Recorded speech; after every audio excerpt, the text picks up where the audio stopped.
Sì, tu, che attraversi le mie vene e ti inseti dallo battito dei tuoi cori.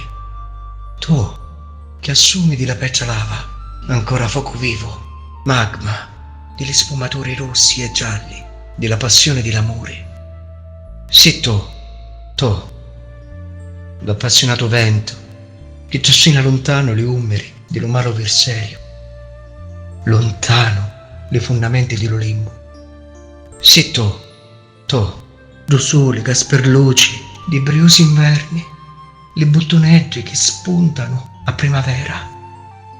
Tu, della voce cheta, l'eco che accarezza l'arma. Sì, proprio tu, la sola terra spirituale che mi accogli, c'amori, come lo primo giorno, c'amori, come all'ultimo.